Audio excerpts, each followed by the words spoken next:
And tonight, police are searching for the suspects involved. Hey, good morning, everybody. Good day, good night, whatever time you're watching this. Again, I love doing these podcasts from my car. It seems like I can focus while I'm driving, and it allows my brain to just go into automatic mode, and I can talk about what I want to get across to you.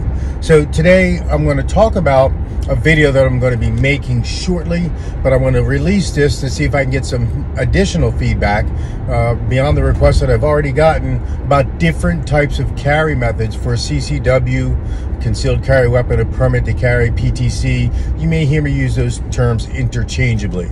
So the three I'm going to talk about today, the first one is appendix carry, right? Where you're carrying it just to the left or just to the right of where your belt buckle would be, depending on if you're left-handed or if you're right-handed.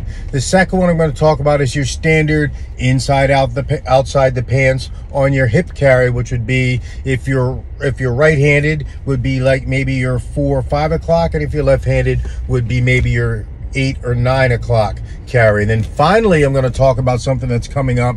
I am getting a lot of female clients, and my wife being one of them, and some guy clients, including me. I'm not separating myself out of this category, who want to carry off-body carry, which means you're going to carry that firearm in some sort of satchel. Hopefully it's made for off-body carry, that has a holster that's secured in there and that protects the trigger guard from unintentional activation, and it keeps the firearm stable and in the exact same place every time you reach for it.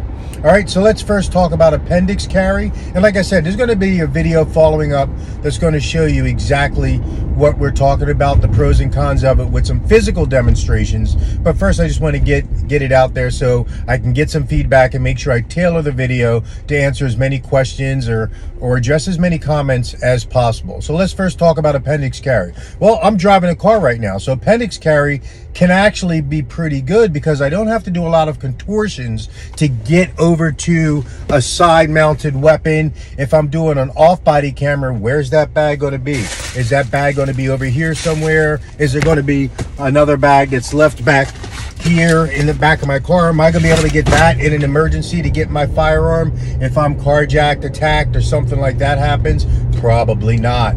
So appendix carry can offer some benefits while inside your vehicle. It's also good outside of your vehicle. It's very quick to draw. It doesn't require a whole lot of body contortions. You can keep your body perfectly straight and just shirt, gun out, and you're good to go. Now, some of the drawbacks on it: if you don't practice, or if you have a gun that's single action, double action, or if you have a gun like a 1911 style frame where it is going to be both cocked and locked, and if you make a fatal error and forget to re-secure that safety when you go to holster that firearm, potentially under stress, there could be an unintentional discharge. And we know where that appendix carry, where that firearm is pointed the whole time it's in your holster, as you're drawing and as you are reholstering. Again, both of those are going to be done under high stress situations, not in the range. So if you're going to carry appendix carrying, this goes for every type of carry, make sure you practice with an unloaded, empty, triple checked firearm in an area where, if an unintentional discharge goes off, there will be no chance of anybody being hurt and only minimal property damage, and that property should be just your own. All right, so appendix carry. Some more of the pros with appendix carry. Again, it's quick to draw. It's really easy to conceal. But if you're like some people and you put on that COVID-15 and you have a little bit of an overlap, it's going to start pinching. And what I've seen my clients do when they have that situation, they have a little bit of overlap with those extra 15, 20, 30 pounds of that gut impeding the smooth access or reholstering of that firearm, is they're not getting a good grip on that firearm when they go ahead and draw it, and then they're adjusting their grip as they're coming out with the gun. No good. When you touch that gun to draw it under stress, because you're going to need it for deadly force or to hold somebody at gunpoint to threaten the lawful use of deadly force, you need to have that firm and final grip that we call that firm and final grip on that firearm when we're going to draw it and point it at our subject or suspect. Additionally, if you're going to carry appendix carry, I strongly recommend that you carry a holster that is carbon fiber, plastic, or even a rigid leather that's going to maintain that gap between the belt and your body, so I can reholster it without having to take my offhand and pinch open that holster. I may need this hand to defend myself, my gun, to protect my loved ones, to open, close, manipulate doors, hold a flashlight.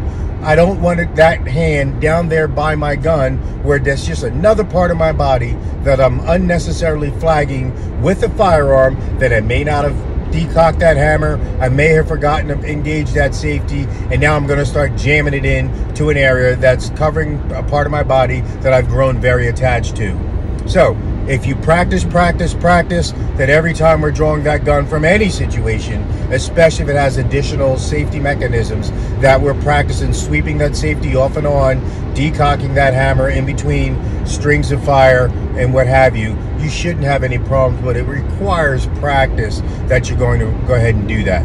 Now let's move over a few degrees on the clock and let's go back to that outside the pants or inside the pants at that hip carry, that rear hip carry. That's the standard carry. That's growing up in 30 years of law enforcement. That's the majority of what I saw people carrying. Some sort of a pancake holster with a thumb brake snap that secured the gun, usually made out of leather. Well, then maybe about 10, 15 years ago, the holster industry literally exploded, and now we have hundreds of companies making thousands of options to carry your gun. So the choices that you have to make are, you're going to have to give a little bit of comfort, security, and accessibility. So comfort, outside the pants is going to be more comfortable than inside the pants, but again, depends on how you're built. If you have a little bit of what do they call those, love handles or something like that, it's going to make inside the pants a little less comfortable, and it's like I said before, it's going to impede getting that thumb. When we dig in to get that gun, it's going to make it harder to get that thumb to attain that firm and final grip. So now when that gun comes out, we're readjusting that grip. Again, it makes our first and additional shot slower, and it makes that gun easier to drop or be disarmed if you don't have that good grip on it. So you have to determine how you're built, what's most comfortable for you, and then security. Do I want some sort of passive protection, i.e. as soon as I put that gun in, it does some sort of a pressure lock or a lock that holds the gun in, or do I want active retention where I'm having some sort of thumb brake or a button like the Black Hawk Serpas, where I hit a button where my index finger would automatically be indexed on the frame of the weapon and that gun comes out. That'll secure that gun. And you fall down, you get into a fist fight, a pushing match, a wrestling match, that gun will stay secure. That gun, however, in a Amazon bought or an off-duty concealed carry Black Hawk Serpa, those things are not duty holsters. A uniformed police officer or a military warrior has a different type of holster that is designed to withstand a vigorous two-hand gun grab. These small Serpa Black Hawk holsters that are made for you and I to carry off-duty concealed are not made to survive a vigorous one or two hand gun disarm attempt. So just understand that. Because it says it's secure, just understand it's secure that A, it's not going to fall out if you fall, and it automatically locks in with one hand. Mind you, this hand, this offhand, whichever hand it is available to do things. And finally, I want to move on to off-body carry. I do have a holster, off-body holster, satchel, whatever you want to call it, something like Indiana Jones had. It's not really Indiana Jones, but it's made for carrying a firearm. It has a little elastic bands inside where you can put 1, 2 extra magazines, a flashlight, a small baton, a tourniquet. Plus it has outside pockets where you can put your wallet, your cell phone, a stop the bleed kit, a myriad of other things, iPhone, Apple, Android chargers, a whole bunch of stuff where it's not going to be too heavy. Okay, it goes across your shoulder. It's like a shoulder satchel. They come in different colors, and they're not all super tactical looking with the Molly web gear and all that on side. So that's another thing. Here's the pros and cons of off-body carry. It's very comfortable. It's not pinching on anything. If you train with it, you can get that firearm out just like a cross-straw holster. You can get that firearm out and on target pretty quick. You always have 1 or 2 extra magazines and a non-attached flashlight if you so need it. So that way, if you don't need the flashlight, if it's daytime, you rely on your iron sights, and then if it's nighttime, you can use just the flashlight if you don't need the pistol. Just because don't use your weapon mounted light to look for your keys on the side of the road, because the trooper, when he or she shows up, is not really going to appreciate that if you're looking on the side of the road and your friend's holding a gun watching you change a tire. They're going to think you're getting robbed and somebody's going to get hurt. So the downside of off-body carry is the first couple of weeks, months, I've noticed my clients that they're very, very diligent about making sure that that stays attached to their person. But it only takes one time for you to take that off and leave it on hanging on the back of your chair, drape it across your legs, put it on your lap, or set it some other place where somebody can then grab it. Because it really doesn't look so much like a purse. It looks more like a universal satchel, and there are many companies that make them. So again, you have to make the decision now that if I do choose off-body carry, I'm going to A, make sure it's comfortable, so I'm going to wear it in all conditions. You can wear it inside this car. I've worn mine inside this car. That you're never going to take it off until that gun is leaving that holster and going into your safe or wherever you're storing it, and then back into that holster. You're not taking it off, put it on the back of a chair. You're not setting it on the passenger seat of your car, because when you get carjacked, everybody's going to be looking at that bag, because your bad guy is going to be thinking that's where the money, the cell phone, the wallet, the ID, and all the good stuff is. He or she is not going to let you grab that.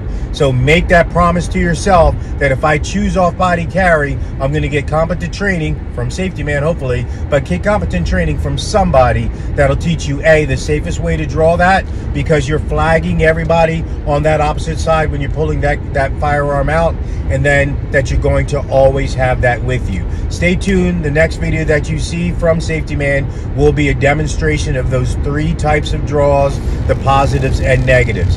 As always, be safe, be ready, and train now.